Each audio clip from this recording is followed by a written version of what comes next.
Now, Sir Keir Starmer is getting a Christmas roasting today as the embattled Prime Minister faces parliamentary committee chairs for the first time in Parliament as Prime Minister. You can see live pictures there on your screen of Sir Keir Starmer being lightly grilled ahead of Christmas. Now, with storm clouds gathering on multiple fronts, including his betrayal of the WASPy women, farmers and pensioners, is the Labour leader having a nightmare before Christmas.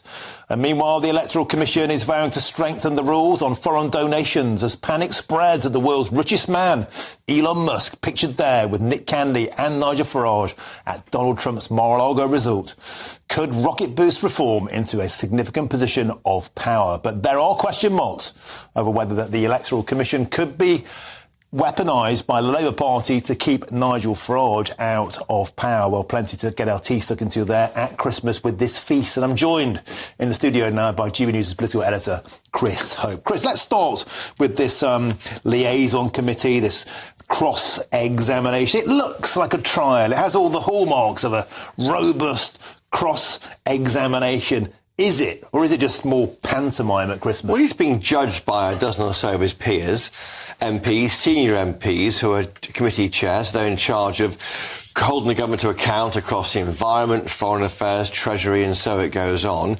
And their duty, they're paid about £15,000 a year, these MPs, on top of their MP salary, to be that person holding the government to account. So it's meant to count for those reasons. I mean, you've got, this is his first appearance in front of the so-called liaison committee.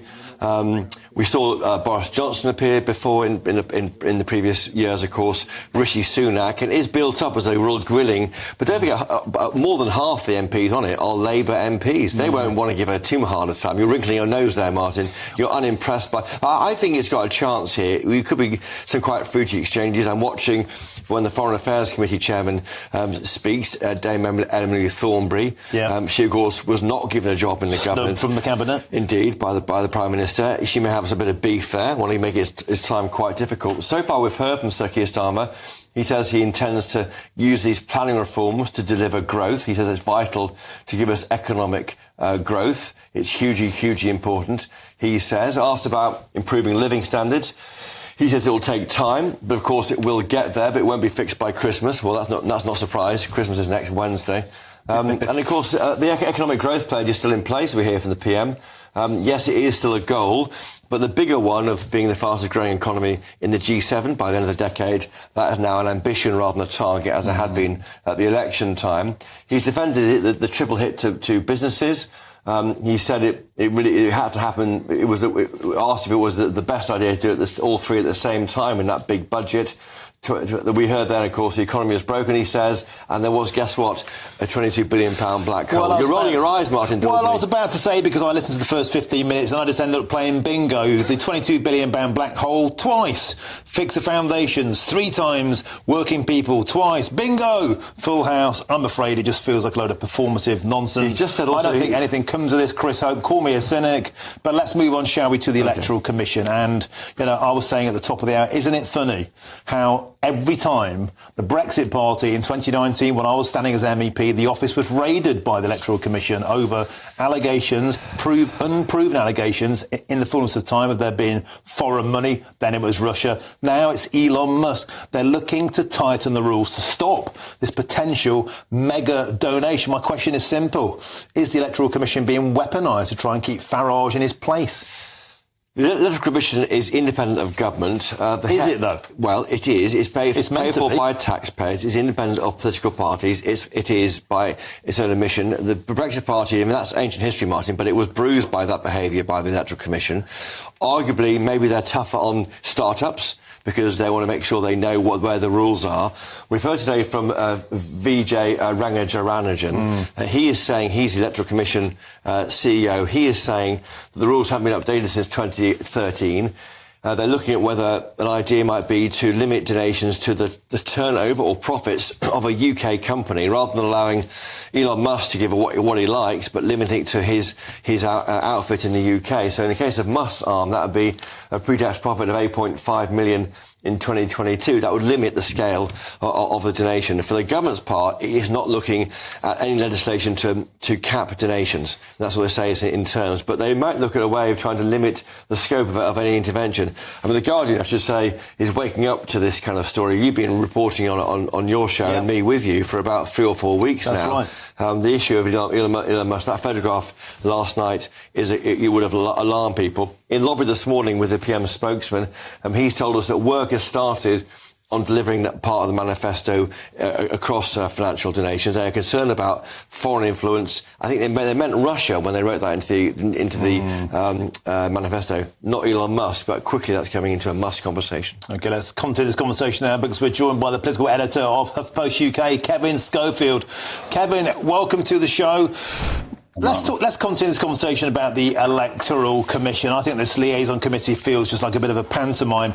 The Electoral Commission getting involved in this at this point. Now, again, call me a grizzled cynic, Kevin, but I remember well in 2019 when the Electoral Commission raided the Brexit Party's HQ after Gordon Brown, not saying the two events were connected, Gordon Brown gave a speech saying that the Russian money trail needs to be investigated, and then there was a raid on the office. During a live electoral cycle, Nigel Farage then very much felt that the Electoral Commission was being weaponised, and now it seems, isn't it funny, that when there's some money in the air for Reform UK, all of a sudden the Electoral Commission are springing into action again?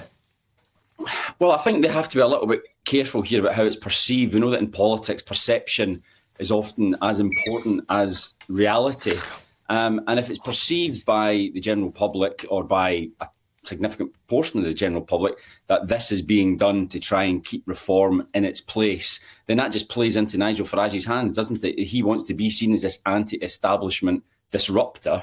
And if he can turn around and say, well, look here, the Electoral Commission are getting tough now because it looks like we're actually becoming a bit more popular, then that might just help Nigel Farage. On the other hand, it won't obviously help their finances potentially if the Electoral Commission come down hard on closing loopholes as far as foreign donations are concerned. Now, earlier on, I was looking at a video of Richard Tice in 2018 criticising George Soros for being a foreign national trying to interfere in the Brexit debate that was going on in this country at the time. But now, obviously, he's very much keen on Elon Musk giving money to reform. So, you're either against foreign interference or you're not. You can't just be in favour of it. But Kevin, I think you're absolutely right. I too saw that video of Mr. Tice seeming to flip his position. But isn't it the point that back in the day when a lot of people, myself included, were complaining about George Soros pumping hundreds of thousands of pounds into the Remain campaign, nothing was done. The Electoral Commission didn't take action. It was because,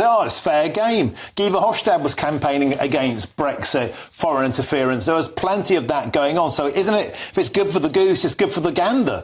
If the money was good for the Remain campaign, and by the way, wasn't the biggest donation to the Labour Party before the general election, a £4 million donation from the Quadruple Capital venture, and that's based in the Cayman Islands. There was no complaints about that. It just feels to a lot of people this is double standards, and once again, Electoral Commission gets its sabres rattling when the money appears to be going towards reform.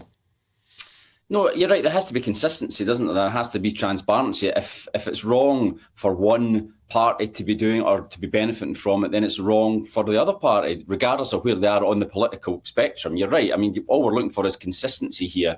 And as I say, the danger for the opponents of Reform UK are that this actually, by the back door, almost benefits them because, as I say, it plays into this argument that they are the anti-establishment disruptors if it seems that the Electoral Commission are unfairly targeting them. So I think the Electoral Commission needs to be very careful here. Could I ask you, moving on now, Sir Keir Starmer obviously being lightly grilled, I think lightly because half the grilling committee are on his side anyway.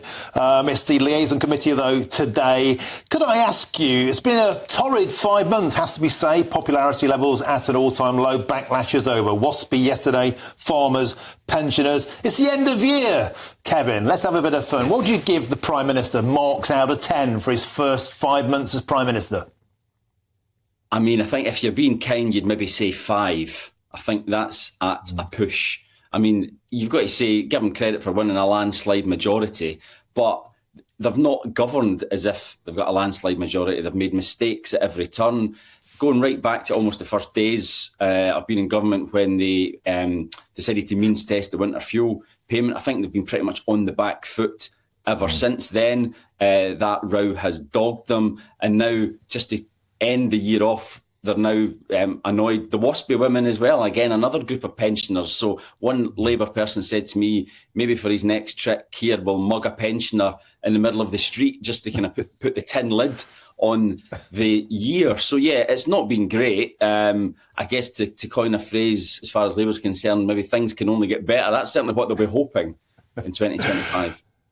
Well, Kevin Schofield, thank you very, very much. It's been a great sport. Thanks for all your contributions this year. If I don't see you again, have a very, very Merry Christmas. That's Kevin Schofield, the political editor of HuffPost UK. Now, very quickly, Chris, you've got something for us there from the Liaison Committee. Yes, updates here from the grilling of Sir Keir Starmer by the MPs.